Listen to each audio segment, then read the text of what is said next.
Hey everyone, it's Woody, and today we're taking a look on how to custom your Punisher to be more resembling the One Last Kill Punisher.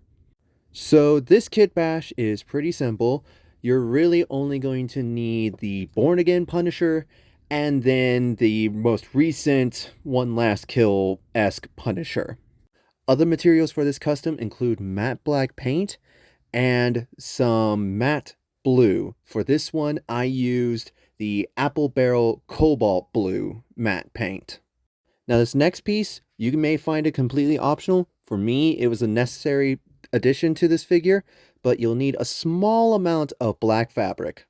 So, getting the limb swapping out of the way, you're going to need from the bicep down of the Born Again arms and the legs of the Born Again figure, and just put those in place on the One Last Kill version. And that's how you'll get this look. So you may be questioning the involvement of the blue paint. Well, in Punisher One Last Kill, Frank's undersuit and pants aren't strictly black. They are just a very, very dark blue. Something felt off when I was watching it, and sure enough, when I turned up the brightness, it was definitely a blue tone. So I replicated that by mixing the black and blue together and giving it a dry brush, with the exception of under the arms, as those look black, so I kept that. So the black fabric makes up the collar that pops out from underneath the vest. And to make it, I just simply made a template, cut the fabric to shape, folded the skinnier side down, and so the larger part connects into the body itself, and then it creates this look. Next comes the hatchet sheath. And first off, for positioning, this is going to go right underneath the left shoulder blade area. You can use these reference photos for your own reference. And what makes up the sheath itself is the knife sheath. This is a simple modification. First off, you just cut the sheath off the belt itself. Nothing hard there. Second, with an X-Acto knife, you're going to want to make a slit right down the side of the sheath, just enough to where the hatchet blade can fit in.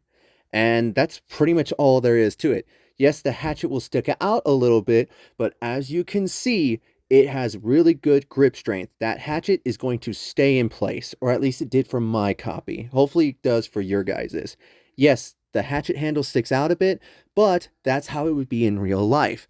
If you're not comfy with how the handle sticks out, then you can trim it down. I personally did not want to trim it down. And there you have it. A simple modification to make a more screen-accurate version of the One Last Kill suit. Now, here's a second custom you can do, because now you have leftover parts from the Born Again and One Last Kill, and together you can try to make the Season 2 ending Punisher suit, where he decides to dance with some punk gang members. Now on mine, I cut off the pistol mags as they weren't there, and it kind of cleans up the belt a little bit. I'm tempted to remove the pistol as that wasn't there either, but I'm not sure yet. Might keep it.